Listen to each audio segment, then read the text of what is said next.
ہمارا ایک اور پرابلم بھی ہے، ہم درود پڑھیں، وظیفہ کریں، دعا کریں، بھروسہ پھر بھی نہیں ہوتا۔ یاد رکھیے گا، جس کو یقین نہیں نا اس کا وظیفہ کام نہیں کرتا۔ پہلے بلیف تو لاؤ نا، پہلے یقین تو لاؤ۔ ہمارا حال یہ، ہم اللہ سے دعا مانگتے ہیں مگر دل کہہ رہا ہوتا ہے پتہ نہیں قبول ہوگی۔ حضرت ابو عبداللہ رصاع رحمۃ اللہ تعالی علیہ نے اپنی کتاب تحفہ میں بھی نقل فرمایا، فرماتے ہیں کہ بغداد میں ایک شخص غریب تھا، حاجت مند تھا اور بال بچوں والا تھا۔ ایک دن وہ جب گھر گیا تو رات کے وقت اس نے دیکھا کہ بچے رو رہے ہیں، اور وہ بچے بھوک کی وجہ سے رو رہے ہیں۔ اتنا غریب تھا کہ بچوں کے لیے کھانے کو بھی کچھ نہیں تھا۔ نماز پڑھی، نماز سے فارغ ہوا اور بیوی بچوں کو بلایا اور کہتا بیٹھو، میرے ساتھ بیٹھو اور اللہ کے حبیب علیہ الصلوۃ والسلام پر درود پڑھنا شروع کر دو، اور دیکھو کہ اللہ تعالیٰ درود پاک کی برکت سے کیسے ہمیں غنی کرتا ہے اور اپنے فضل و جود اور احسان سے ہمیں نوازتا ہے۔ وہ بچے، وہ گھر والے اس حالت میں کہ کھانے کو کچھ نہیں، درود پاک پڑھنے لگے۔ تو اب وہ درود پڑھنے لگا، رات سویا، آنکھیں تو بند ہوئی، قسمت جاگ اٹھی۔ کونین کے والی نبی پاک صلی اللہ علیہ وسلم کا خواب میں دیدار ہوا، اور آقا علیہ الصلوۃ والسلام نے تسلی دی اور فرمایا کہ جب صبح ہو تو اے میرے پیارے امتی، فلاں مجوسی کہتے آتش پرست کو، آگ کی پوجا کرنے والے کو، اس کے پاس جانا، میرا سلام کہنا اور اس کو کہنا جو تیرے حق میں دعا کی گئی ہے وہ قبول ہو گئی ہے، اور جو تجھے رب نے دیا ہے اس میں سے کچھ مال میں سے مجھے بھی عطا کر دے۔ یہ بندہ صبح ہوئی تو بیدار ہوا اور سوچنے لگا، خواب میں دیدار تو نبی پاک کا ہی ہوا ہے، مگر آقا مجھے ایک آتش پرست کے پاس بھیج رہے ہیں اور اپنا سلام بھی کہنے کا فرما رہے ہیں۔ تذبذب ہے، ہیزیٹیشن ہے۔ اس نے یہ حدیث بھی سنی ہوئی ہے کہ روایتوں کا مضمون ہے کہ نبی پاک فرماتے ہیں کہ جس نے مجھے خواب میں دیکھا اس نے حق دیکھا، کیونکہ شیطان میری شکل میں آ نہیں سکتا۔ بہرحال اگلی رات ہوئی، پیارے آقا پھر خواب میں تشریف لائے، فرمایا میرا پیغام اسی کے لیے ہے، تم جاؤ اسے جا کر کہو کہ تمہارے لیے جو دعا مانگی گئی تھی وہ دعا قبول ہو گئی ہے، اور جو تجھے اللہ نے دیا ہے اس مال میں سے مجھے بھی کچھ دے دے۔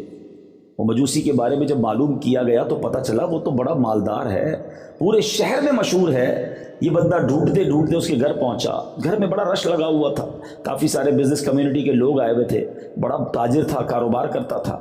یہ اس مجوسی کے پاس گیا اور جا کر کہتا ہے کہ میں تم سے کوئی ضروری بات کرنا چاہتا ہوں مگر اکیلے میں کرنا چاہتا ہوں۔ وہ جو مجوسی تھا آتش پرست، اس نے نوکروں کو حکم دیا کہ سب باہر چلے جائیں، تخلیہ کر دیا جائے۔ اب اکیلے میں یہ مرد صالح جو ہے اسے کہتا ہے تمہیں ہمارے آقا جناب محمد رسول اللہ صلی اللہ تعالی علیہ وسلم نے سلام ارشاد فرمایا۔ وہ کہتا ہے یہ کون ہیں؟ کہا یہ ہمارے نبی ہیں۔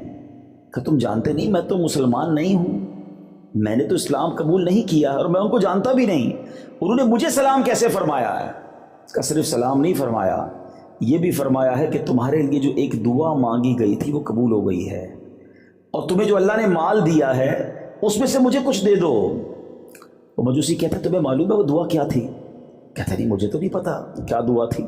کہ چلو میرے ساتھ، ہاتھ پکڑ کر کمرے میں لے کر گیا اور اسی کے ہاتھ پکڑ کر کہتا ہے پہلے مجھے کلمہ پڑھاؤ، میں کلمہ پڑھ کر مسلمان ہونا چاہتا۔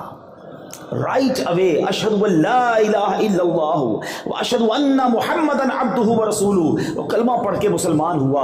اب اس نے اعلان کیا جتنے لوگ اس کے گھر میں موجود تھے کہ اے لوگوں مجھ سے کاروبار کرنے والوں سن لو، آج میں نے کلمہ پڑھ لیا ہے، میں مسلمان ہو گیا ہوں، تم میں سے جو مسلمان ہوتا جائے گا اس کا تو مجھ سے کاروبار رہے گا، جو مسلمان نہیں ہونا چاہتا آج سے میرا تمہارا کاروبار بند۔ سارے لوگ جو اس کے چاہنے والے تھے اس کے پیسوں سے کاروبار کرتے تھے، اکثریت نے کلمہ پڑھ لیا، مسلمان ہو گئے۔ کچھ لوگ ایمان نہ لائے، اپنا مال واپس لوٹا کر وہ چلے گئے۔ اب اس نے اپنے بچوں کو بلایا، پہلے اپنے بیٹے کو بلایا، کہا دیکھ بیٹا میں مسلمان ہو گیا ہوں، اگر تو مسلمان ہوگا تو میرا بیٹا، ورنہ آج سے میرا تیرا کوئی تعلق نہیں۔ بیٹا کہتا ہے بابا جان جب آپ اس راہ پر آ گئے میں بھی کلمہ پڑھ کے مسلمان ہوتا ہوں۔ بیٹی کو بلایا، کہا بیٹی میں مسلمان ہو گیا ہوں، اب تمہارا کیا ارادہ ہے؟ اگر تم مسلمان ہوتی ہو تو میری بیٹی، ورنہ ہمارا کوئی تعلق نہیں۔ یاد رہے مجوسیوں کا ایک اصول ہوتا ہے کہ بیٹا اور بیٹی یعنی بھائی بہن کے درمیان شادی کی جاتی ہے، تو اس بھائی بہن کی بھی کچھ دنوں پہلے شادی ہوئی تھی۔ بیٹی کہتی بابا جان جب سے بھائی کے ساتھ شادی ہوئی ہے ایک بار بھی قربت نہیں کی، مجھے ویسے ہی اس سے بڑی جو ہے وہ کوفت ہوتی تھی، یہ کیسا ہمارا دین ہے؟ بابا جان آپ کلمہ پڑھ کر مسلمان ہوئے، آج میں بھی مسلمان ہوتی ہوں۔ اچھا وہ جو بندہ پیغام لے کر گیا وہ حیران، کہتا ہے پہلے میری تو سنو، مجھے تو بتاؤ یہ ماجرا کیا ہے؟ وہ کون سی دعا تھی، وہ کون سی بات تھی کہ میں تو صرف آ کر پیغام لایا ہوں اور تم سارے دھڑا دھڑ مسلمان ہوتے چلے جا رہے ہو؟ پہلے مجھے بات تو بتاؤ۔ اب وہ کہتا ہے میں بتاتا ہوں وہ دعا کیا تھی۔ ماجرا یہ ہے کہ میں نے کچھ دنوں پہلے اپنی بیٹے اور بیٹی کی شادی کی، ہمارے یہاں بیٹے بیٹی کی شادی ہوتی ہے، مجوسی کہتا ہے، آدھے شہر کو دعوت تھی، بڑی عالی شان میں نے دعوت کی، خوب کھانے کھلائے۔ جب تھک ہار کر میں اپنے گھر کی چھت پر جا کر لیٹا تو میرے گھر کے بالکل برابر میں امام حسین، مسلمانوں کے جو امام ہیں، ان کی آل کا ایک خاندان رہتا ہے، سید زادہ۔ یہ مجھے پتا تھا کہ یہ نبی پاک جو مسلمانوں کے نبی ہیں ان کی آل کے لوگ ہیں۔ تو مجھے ان کے گھر سے ایک بچی کی آواز آئی کہ امی جان یہ ہمارا پڑوسی بھی کیسا ہے، اس نے پورے شہر کو کھانا کھلایا، دعوت میں بلایا، ہمیں نہیں بلایا۔ اس کو یہ احساس نہیں ہوا کہ ہم اس کے پڑوس میں ہیں اور ہم بھوکے ہیں۔ کہتا جب میں نے سنا تو میں بے قرار ہو گیا کہ میرے گھر کے برابر میں میرے پڑوسی بھوکے ہیں اور وہ مسلمانوں کے نبی کی اولاد سے ہیں، ٹھیک ہے میں مسلمان نہیں۔ فوراً اس نے کیا کیا، کھانا پیک کروایا، اپنے گھر والوں سے پوچھا کہ برابر میں بچیاں کتنی ہیں؟ کہا کہ ان کے گھر میں 3 شہزادیاں ہیں، 3 آل رسول بچیاں ہیں۔ 3 بچیوں کے لیے جوڑے نکالے، کپڑا نکالا، کھانا نکالا اور اپنی نوکرانی کے ذریعے بھجوا دیا، پھر چھت پر چلا گیا۔ تو اب ان بچیوں کی خوشی کی آواز آ رہی ہے، وہ بچیاں کہتی ہیں امی جان ہم ان کا کھانا کیسے کھا لیں، یہ تو مجوسی ہے، ہمارا مسلمان تو پڑوسی نہیں ہے۔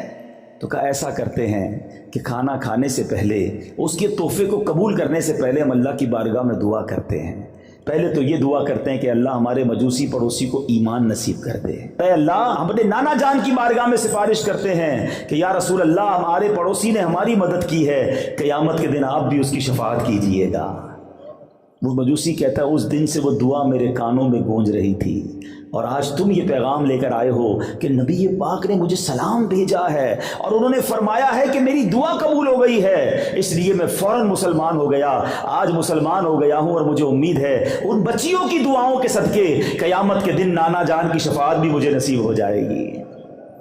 اے میرے میٹھے اسلامی بھائیوں، اس واقعے کو جو بزرگوں نے کتابوں میں نقل کیا، اس سے اتنی ساری باتیں سیکھنے کو مل رہی ہیں۔ فرسٹ آف آل سب سے پہلے یہ سیکھنے کو ملتا ہے کہ مشکل ہے، پریشانی ہے، دکھ ہے، شکوہ نہیں کرتے تھے اللہ والے، کمپلین نہیں کرتے تھے، زباں پر شکوے رنجو علم لایا نہیں کرتے، زباں پر شکوے رنجو علم لایا نہیں کرتے، نبی کے نام لیوا غم سے گھبرایا نہیں کرتے۔ تو وہ حالانکہ نیک تھے مگر اللہ کی بارگاہ میں کمپلین نہیں تھی۔ حل کیا نکالا کہ چلو مل کر درود پڑھتے ہیں، اور یہ حل حدیثوں میں موجود ہے۔ نبی پاک صلی اللہ تعالی علیہ وسلم کا فرمان ہے تم میں سے کوئی مسلمان کسی پریشانی میں اور مصیبت میں ہو، خلاصہ حدیث ہے، تو اسے چاہیے کہ کثرت سے درود پڑھے کہ درود پریشانیوں اور مصیبتوں کو لے جاتا ہے۔ اور کیسی مصیبت ٹلی، کیسا معاملہ حل ہوا۔ اچھا آخر میں مجوسی اس شخص کو پتہ ہی کیا کہتا ہے؟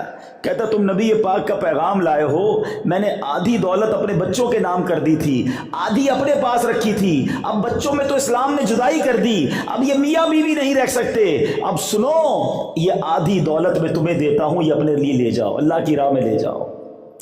غریب کھانے کو نہیں تھا، کروڑوں روپے اس زمانے کے گویا انہیں مل گئے، درود پاک پر بھروسہ تھا۔